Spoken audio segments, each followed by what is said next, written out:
we'll start out by weighing it. And I do have the 20CV version, CPM 20CV. This was a DLT exclusive, and I got a really good deal on it. I was surprised. I mean, it was only about 154 bucks, which is the same as the S30V version.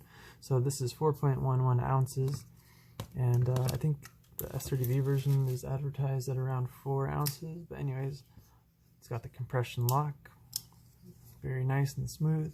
You know, you can see how thick that blade stock is. It's about 0.16 for the blade stock, so a fairly beefy stock.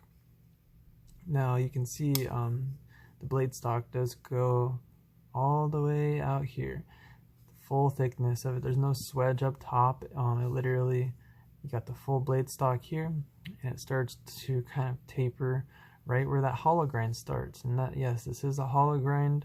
The hollow grind is an amazing choice for this style. I think this knife works very, very well in my experience.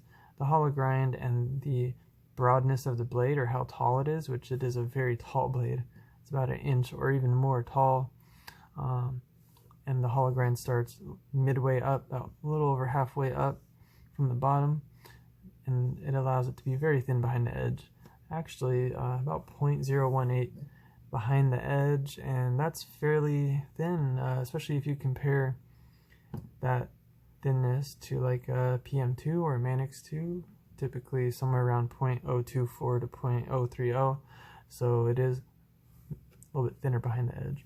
So I'm glad they chose to do a hollow grind, and I feel like the broadness of this blade really allows you to experience the hollow grind and how it works, and it's just a joy to work with, you know. I do have a couple other knives in hollow grind, and it seems like the shorter, or not, you know, the less broad blades, you know, the shorter blades with the hollow grind, you know, as typically the hollow grind doesn't start at the very top of the blade. It usually starts midway through, just like how you see here. So if you have a blade that's kind of not as broad, there's not as much chance for that hollow grind to really be noticeable. You know, like the shorter the blade is, not the length but the height, with a hollow grind it's not going to be as curved. So because this blade is so broad and tall, it allows you to really experience the hollow grind and how thin it is behind the edge, and it allows it to get really thin behind the edge. And some of my sliciest knives are hollow grind, and they just so happen to be tall, broad, hollow grind blades as my sliciest knives I owned, and I've noticed that time and time again that that's a very, very good combination to have, because if you were to have this tall of a blade with a full flat grind, I'm pretty sure it just wouldn't be as thin behind the edge. And now with a full flat grind, you know, you also are taking out all of this blade stock out here. So because it is a hollow grind, it allows the blade stock, because there's no swedge, to be the same thickness from here to here until that hollow grind starts. And I believe that would help with the rigidity and overall the strength of the blade itself, because, you know, that blade stock is coming out all the way up here till that hollow grind starts. So it's allowing it to be that full thickness up until where the grind starts. And it may look like that's a thick blade. How's that gonna do through any type of material? Well, because it's a hollow grind, and because it's also very tall and broad, it allows a good transition when you're cutting through material, and allows it to just glide through. For being how thick that blade stock is, and not having a swedge up here, it just actually is a dream to cut through material with, cardboard, anything. This is probably the best knife that I bought where I haven't touched it up the longest.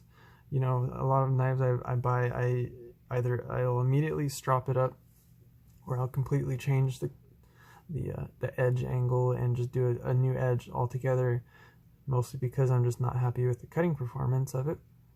This knife, however, the factory edge, it's been a dream. I haven't had to re-strop it or sharpen it up or anything like that. I did strop it last night for the first time after owning it for about 2 weeks now, and that's a record, I think, in my own experience.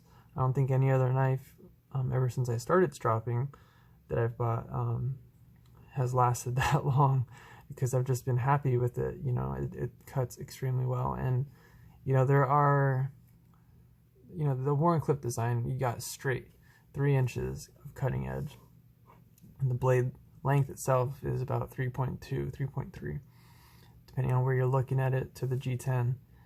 And also the overall length of this is about 7.5 inches, and yeah, it's, the handle is about 4.5. So, but anyways, the straight Wharncliffe design, the way that Michael Janik, why he chose that is because he says when you're using this knife, and you're using the cutting edge, not the tip, when you're cutting through some type of material, your arm does this rotation where it does have an arc. And he says that when you have a blade that curves, it actually works against the arc that you are doing, and having a curved blade is not going to cut as deep and as well as a straight edge blade when you're doing wide sweeps like that. Now, okay, so if you're doing short little cuts, maybe that would be preferable to have, you know, a curve. And I believe that's why, you know, you see some of these Skinner knives with a huge round belly. You're just kind of up close, up in it, and you're kind of cutting at a different angle. But for utility use, actually for EDC use, this is a very good contender. I think this knife is very ergonomic. It might look like it might not be, like maybe you can only hold it one way, but there's actually many ways you can hold this knife. Obviously, you have a big transition of the G10 where it goes from that broad blade and it just dips in. And I believe that's designed as kind of like security, so your hand doesn't slide up into the blade. Like I said, this is like a defensive tactical style knife. However, it does work very well in my experience for regular use and EDC use. It's not very heavy, slightly over 4 ounces. It's not a very long blade, you know, around 3-inch cutting edge, and it is very tall. It's almost like it's like squeezing a large knife into a small package, because you have such a broad blade, and it does so well. And also, I think that broadness, how tall it is, that section up here especially, it allows it to be extremely rigid when it's opened and locked in and ready to rock, because there's so much material and so much steel from here to here.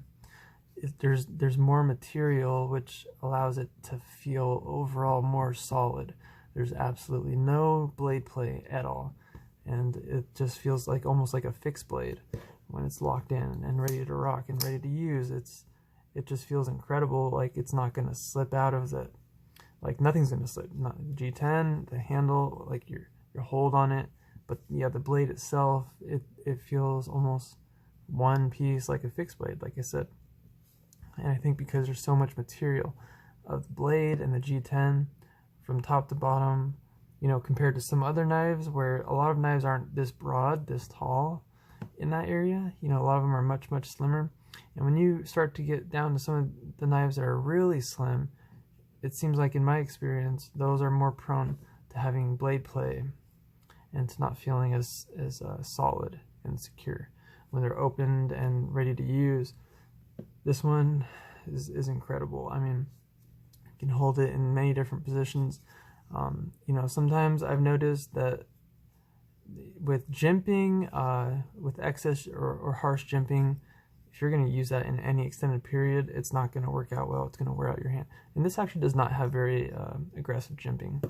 Also, neutral handles are better in my experience. However, this might not look neutral, but there's many different ways you can hold it. There's almost like there's key points that were designed for this knife. You can hold it in many different ways. That's probably your more basic way of holding it. But there's obviously no kind of visible choil. However, if you look at the blade right here that meets up with the G10, you can see that is that spot for almost like a choil. And what that does is it allows you to get up real close to the edge right here. And you can just, there's so many different ways. The hump up here, you can use your thumb and meet up to that hump, or almost like a point, like your pointer finger where it's like an extension of your finger, and it just keeps going, and you have so much control over that tip. There's just many different ways you can hold this knife. You're not limited to just one kind of fits like a glove in one way only. You can really hold this knife in many different ways. You can get right up close to that tip and just work at the tip, almost like a scalpel. I really like how the G10 and the handle, you know, it's so broad up here, yet it does such a good job at feeling like a smaller knife. This feels in the hand, at least back here, smaller than like a Para 3. And it is obviously a not much bigger blade, but it's a much more stout blade, at least when it comes to how much material there is. And you know, it might look like you can chop with this, but your knuckles would get in the way. You can't just chop, your knuckles get in the way, but you can kind of pinch it and hold it. And that's also why I like how broad the blade is, because you can pinch it in so many different ways and just have so much control over this. And yeah, this so far, I really like this design. It's not a brand new knife. The newest version of this is the Yojimbo, which is like a 4-inch version, and it's a little bit different. But I also like how the spidey hole is not oversized. Not sure why they did that, but I have seen pictures of people with fractured blades or cut, or you know, their blades broke. And I think, I mean, although with the blade thickness of 0.16 for the blade stock, and goes all the way out here, it's pretty stout, rigid blade. And the spidey hole being the smaller one, not the oversized one, helps, I think, prevent any possible like malfunctions of the blade fracturing in that area, because that is one kind of downside to the spidey hole. You have all this material that is taken out, and that's a spot where the blade might kind of buckle under pressure, sort of say. But yeah, that small spidey hole, it's kind of unique because I was not expecting that when I first got it. I have gotten used to it. The spidey hole does kind of sit in, it dips in the handle just ever so slightly. So the whole hole is not outside of the handle. There's a little bit of a crescent going on in there. But anyways, this knife has just been amazing. Very happy with it. And let me know what you think.